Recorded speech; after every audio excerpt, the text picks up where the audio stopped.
Geschichten uit onze Geschichte Nummer 30.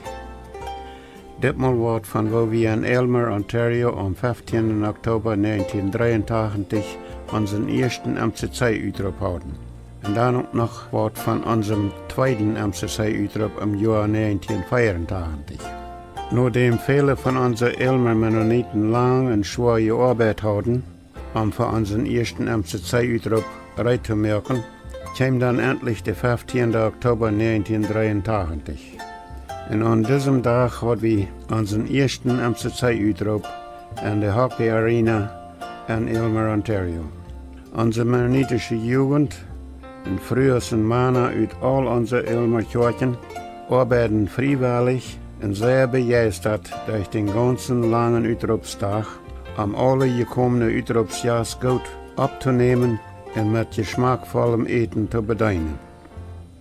Auf diesem Uitroep verkaufte Uitroeper Les Shackleton sowie 400 geschenkte Sachen oder Bunchen von Sachen, nur einem Protokoll, dann soll ein Henrik Hope an diesem Tag auch mit dem Uitroepen helfen. Aber wenn ich das Reich beholen habe, dann kann die irgendwo werden nicht kommen. Die geschenkten Sachen auf unserem Uitroep brachten über $3.600 ein. Der frühere Gebackeneshandel, Wechsel, brachte über $600. Die Mittagsmahlzeiten brachten bei $1.750. Die Jugend ihre Frühstückmahlzeit meist $700. Rückwurst, Rindswurst und Schmalt über $1.500. Und das übergebliebene Fleisch, und am Ende vom Tag Bernen auch durch Uitroepen verkauft wird, noch einmal so wie $700. Sodass aus der Reingewinn vom Uitroep am Ende topgeteilt worden wäre, dann fängt man dort ans erste MCC-Uitroep meist $9.000 angebracht hat. Und dass das erste MCC-Uitroep in Aylmer so viel Reingewinn anbracht, dass wir da wären, weil Menschen alle Sachen zum Uitroep geschenkt haben, Büter wird von den ganz wenigen Sachen zum Eten merken, wenn die gekauft worden mussten. Und dass wir auch da wären, dass alle Arbeit vor, während und nach dem Uitroepstag umsonst getan worden wäre. Ich glaube, sogar die Uitroeper braucht nicht betont worden. Und für mich wird das ganze Ereignis eine wahre Freude. So ein begeisterter Toparbeiten von Olkolnier, Sommerfelder, Eier und Ei einen ganzen Tag mit beiwohnen zu können. Ich war noch von der von Zufriedenstränen gerührt, wenn ich mir all diese Dinge mit Hilfe von wenigstens einige Protokolle trägend Gedächtnis raub und dann der abschrieb als Part von unserer Geschichte. Am 18. Oktober 1983 als ons Aylmer Mennonite Community Store ein volles Jahr in Operation gewesen wäre, dann beschloss der Steuerbord, weil so viel von unseren Menschen aus alle 4 Gemeinden so sehr Part gewesen wären von dem ganzen Anfang vom Aylmer Mennonite Community Store, dass sie am Ende vom ersten Operationsjahr einen ungefähren Bericht schrieben, in den dann an alle 4 Kirchen oder Gemeinden in der Aylmer Umgegend bekannt geben wollen. Die ganz genaue Zahlen können wir hier noch nicht geben, weil es uns Bürgerführer noch nicht alle Stärke seinen und gut gehalten hat. In das ungefähre Bericht an runde Zahlen, von wo uns Stur am ersten Operationsjahr getan hat, die Leute Kartje fort ungefähr so. Uns kostet das Sturgebiet nu mit den Renovierungen in Stureinrichtungen total $67.000. Die geschenkte Gaben und Geld sind alle top. Das heißt, mit dem Geld von unserer Gurkenabend und der Einnahme durch die Arbeit für Thermocomfort angeschlossen, das wären $18.200. Das Verkaufen von geschenkten Sachen am Stur gibt $13.000.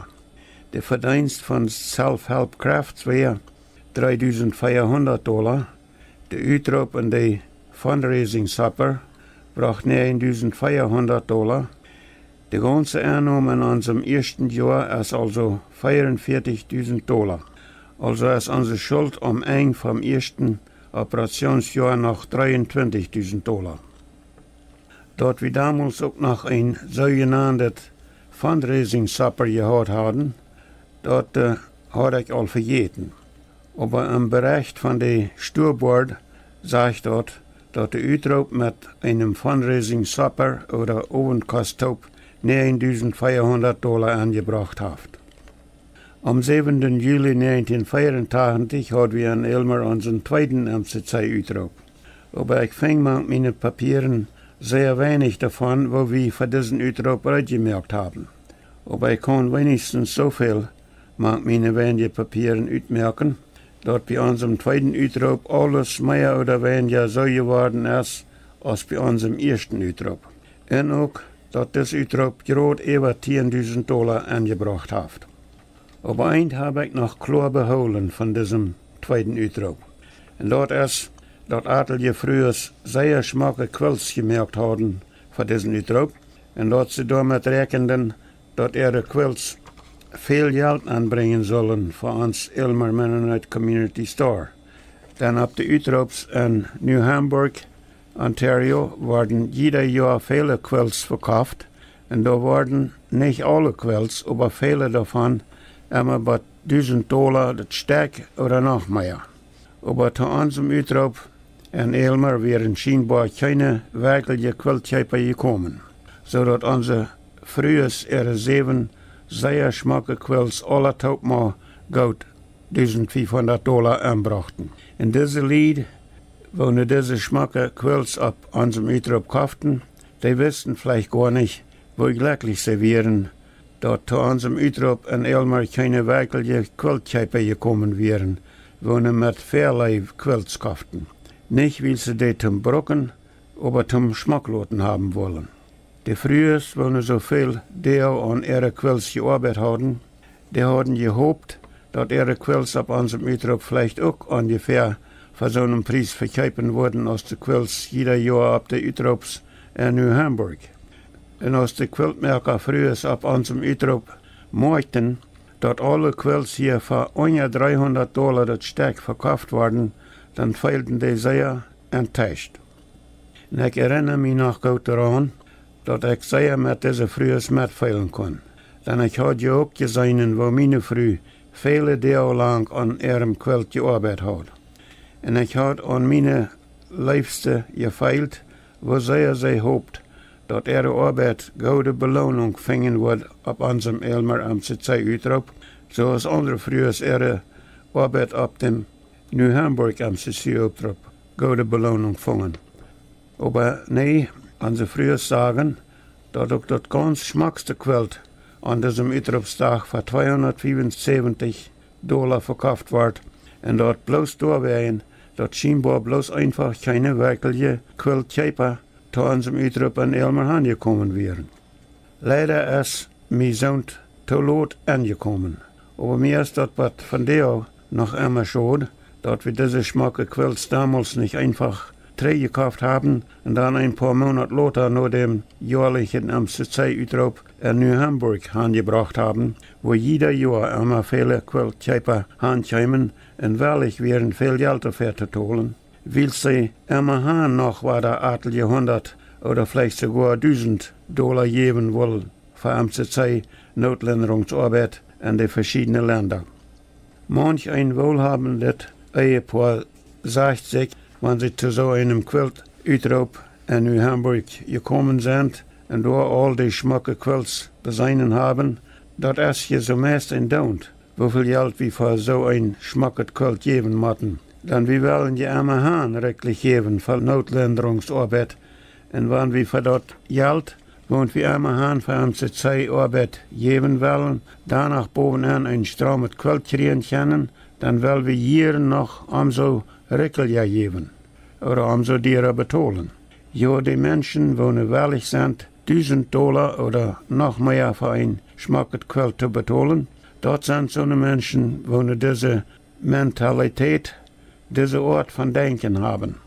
Aber wenn man sagt, so als ich mich damals nur an unserem Utrop sehe, wir hatten unsere früher ihre schmacke Quilts ab unserem 1984 am MCC-Utrop teruggeven und dann later noch einem Utrop in New Hamburg aanbrengen gezult, dann sagt ein Sprichwort dort, ich habe gezult, das ist ein sehr armes Wort.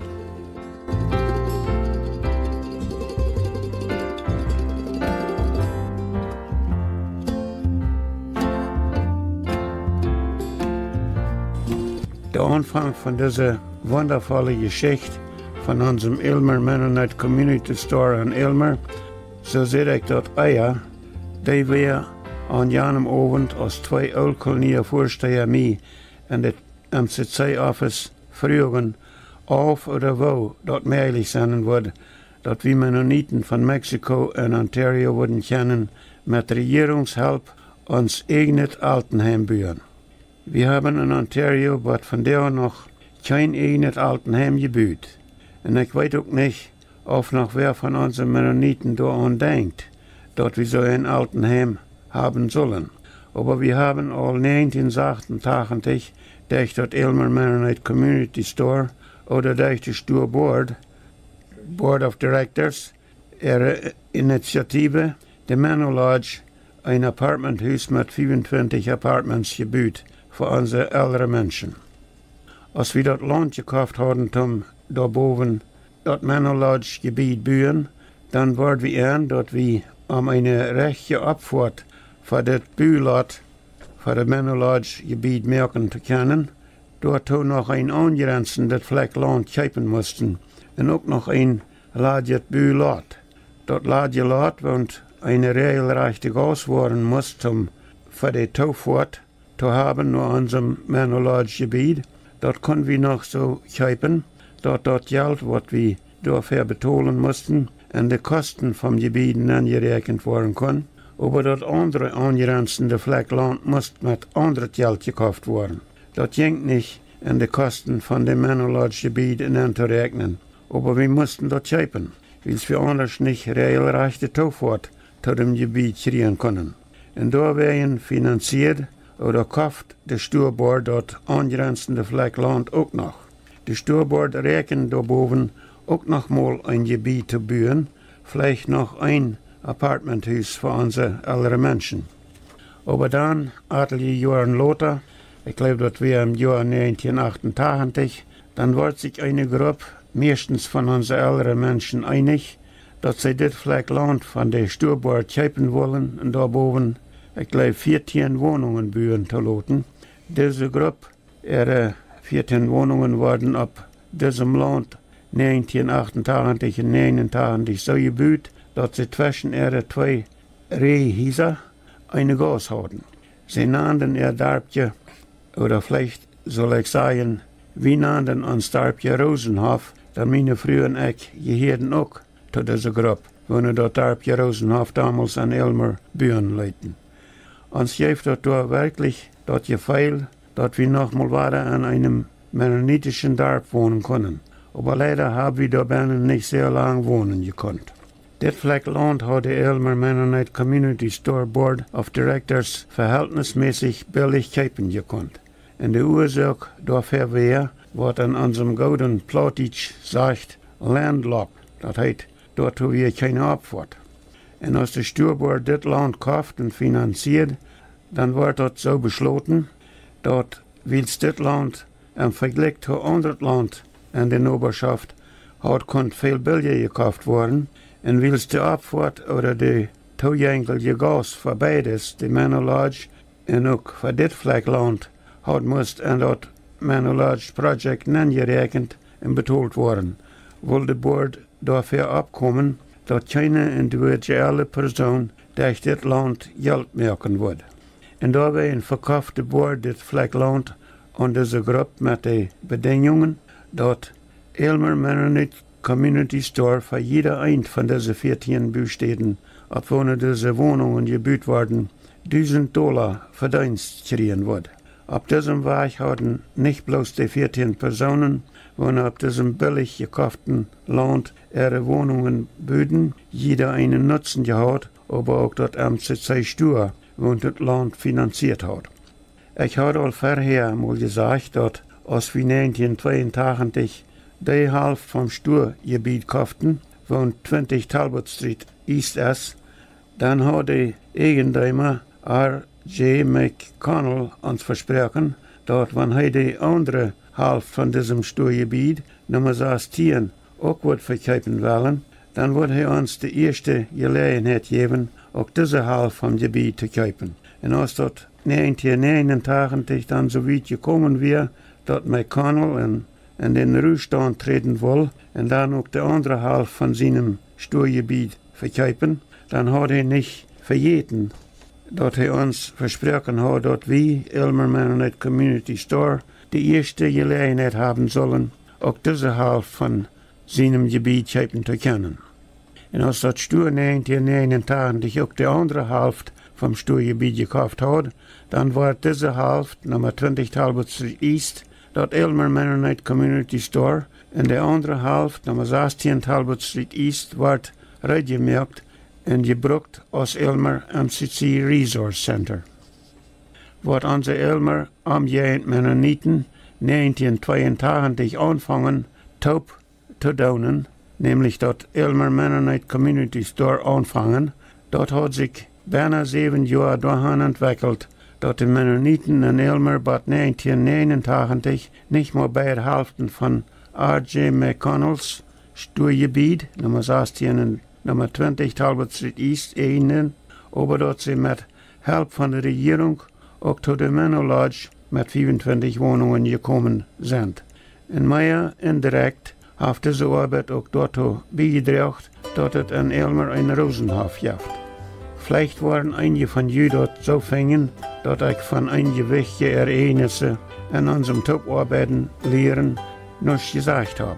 Aber man hat mir gesagt, dass man dort wünscht, dass ich das Part von unserer Geschichte auch abschreiben und vertalen soll. Und ich habe, was ich mir nach dringend Gedächtnis rufen kann, so gut als möglich vertalt. Und ich glaube, dass ich die Vorsteher ihrer Frau, wo wird wir Mennoniten können zu einem eigenen Altenheim kommen, hat Gott uns angefangen zu lehren, dass, wenn wir Top-Arbeiten lehren, dann kann er große Dinge durch uns tun.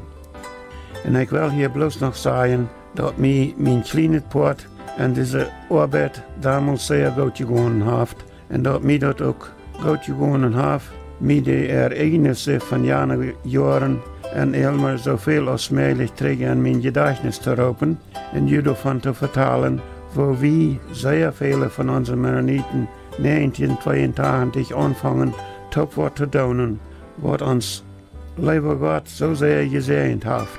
Mag Gott unsere gemeinsame Arbeit auch wieder noch segnen. Hier brechen wir für das Mal weiter auf. Nächstes Mal wird davon, wann und wo die sogenannte Landkarte von den mennonitischen Kolonien in Darpa und der Cuauhtémoc Ambiente in Chihuahua, Mexiko, in Feierstoppen entstanden ist. But nächstes Mal, ich George Rempel.